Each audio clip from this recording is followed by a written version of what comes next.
The core of cross-cutting with a handsaw is this little guy. It's a bench hook, very simple construction. This doesn't matter, it's just a cleat. Cleat goes on the back, screw it on, put this down. The way I do this is I square this up with a bigger square than this. I hope so. But, but I square that up and put a little CA glue underneath there. Give it a minute or two to set up, and then screw the holes down. You've got 90-ish degree, as good as close to 90 as you're going to get.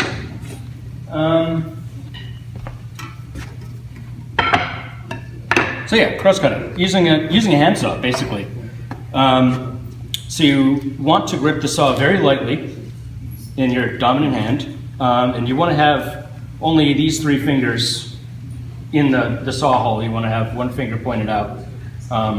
If you try to get forward, it's not going to work. And this is an old kind of hand tool trick anyway. You do this, a lot of guys do this with hand planes as well. You point, the Stanley ones were built for pointing a finger. And there's something in your brain that says, okay, if I'm pointing this way, I move this way. So it's a good trick overall. What else am I forgetting? So stance, then, your second thing is stance. You don't want to be directly in front. You want to be actually off to the side. You want to have a nice line between the saw, your elbow, and your shoulder. You basically want this to move and you not to be involved.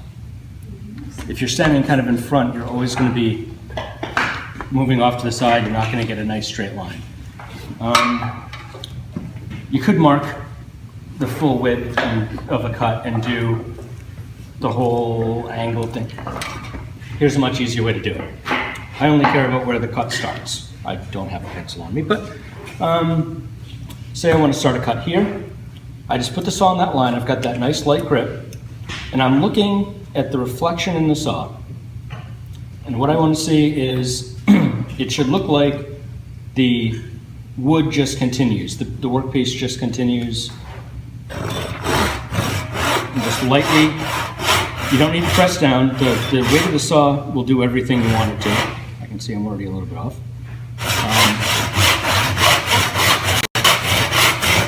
you don't need to press down, you're just moving the saw back and forth. It's doing the work. That's why you spend all that time calculating.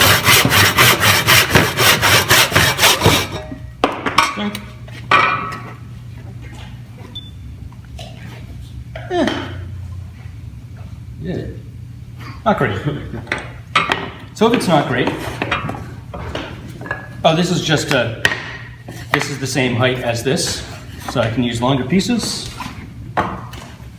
Brian, question. You change the angle of attack from the initial movement until the subsequent movement.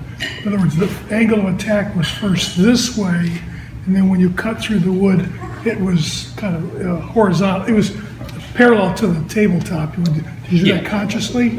I guess so. It's really easy to start. Yeah, you want to start on a point, Right. really, so you're only cutting a little bit, and then as you're getting into the workpiece, then you can kind of engage. Then you want to engage all the teeth.